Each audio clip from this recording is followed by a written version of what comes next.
Hello everyone, नमस्ते प्यारे बच्चों। मैं श्रीमती ज्योति सराफ, शिक्षिका, जांजगीर चांपा, राज्य छत्तीसगढ़, कक्षा 12वीं, विषय व्यवसाय अध्ययन के अंतर्गत आज आपको प्रबंध के बारे में बताऊंगी।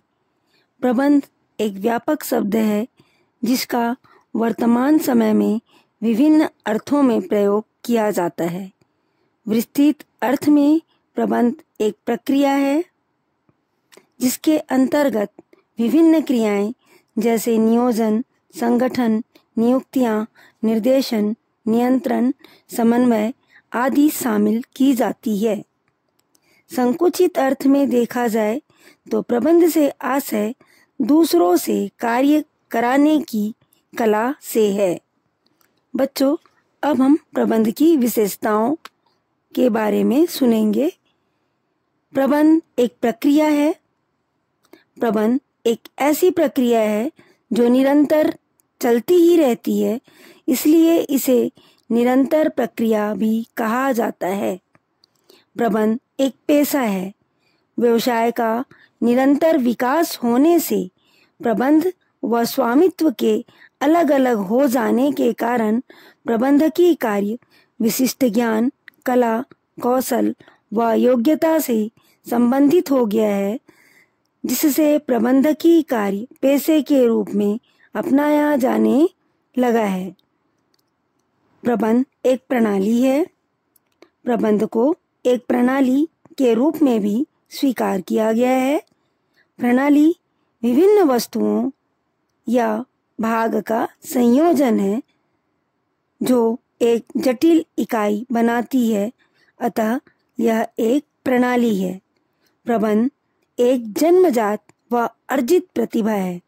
प्रबंध एक जन्मजात, वंशानुगत या पारिवारिक प्रतिभा है, क्योंकि यह धारणा भी सत्य है कि एक गायक का बेटा गायक व एक नर्तकी का बेटा या बेटी नर्तकी अवश्य होगी। राजनीति में भी नेता की संतानों में नेता के गुण अधिक दिखाई देते हैं या परिभाषित होते हैं, अतः यह माना जाता है कि प्रबंध एक जन्मजात प्रतिभा है।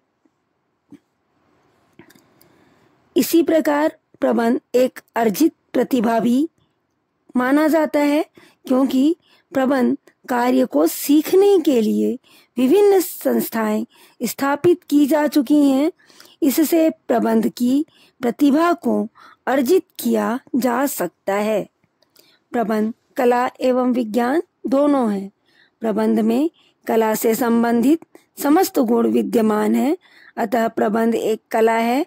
इसी प्रकार विज्ञान के अधिकांश गुण प्रबंध में दृष्टिगोचर होते हैं, अतः यह विज्ञान भी माना जाता है।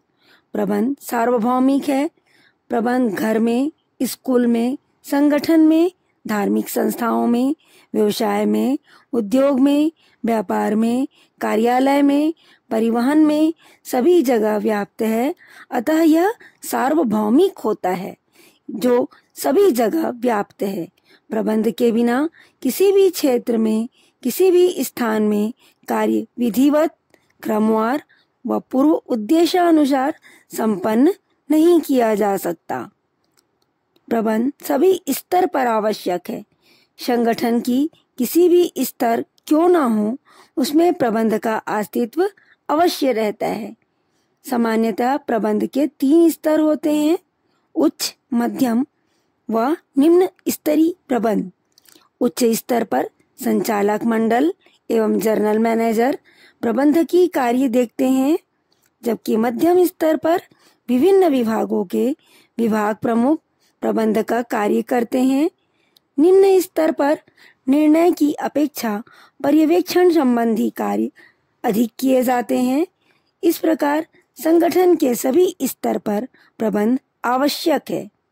प्रबंध उद्देश्यपूर्ण होता है, क्योंकि निश्चित उद्देश्य की प्राप्ति हेतु ही प्रबंध द्वारा विभिन्न कार्यों को संपन्न कराया जाता है। प्रबंध एक समूह है। समूह शब्द के बिना प्रबंध की बात करना मूर्खता होगी, क्योंकि प्रबंध सदैव दो या दो से अधिक व्यक्तियों का समूह होता है। प्रबंध की सफलता समूह के प्रयासों से ही संभव होता है। प्रबंध का स्वामी प्रबंधक कहलाता है, किंतु प्रबंध के विकास में प्रबंधक अकेला कुछ भी नहीं कर सकता। उसे लक्ष्य प्राप्ति हेतु एक समूह का सहयोग लेना आवश्यक होता है। प्रबंध एक सामाजिक प्रक्रिया है। प्रबंध का मूल संबंध मानव से है और मनुष्य समाज का एक अंग है। प्रत्यक्ष या अप्रत्यक्ष रूप से प्रबंध का संबंध मनुष्य से ही होता है, इसलिए इसे सामाजिक प्रक्रिया माना गया है। प्रबंध एक मानवीय क्रिया है। प्रबंधकीय कार्य स्वामी से अलग होता है। प्रबंध अदृश्य होता है। प्रबंध को देखा नहीं जा सकता, अपितु प्रबंध के कार्यों के आधार पर प्रबंध है या नहीं केवल अनुभव किया जा सकता है। प्रबंध दूसरों से कार्य कराता है। प्रबंध दूसरों से कार्य कराने की कला है, अर्थात प्रबंध स्वयं कार्य नहीं करता, अपितु अन्य से कार्य कैसे कहाँ करना है यह बताता है। बच्चों, नेक्स्ट टॉपिक पे प्रबंध के महत्व को देखेंगे।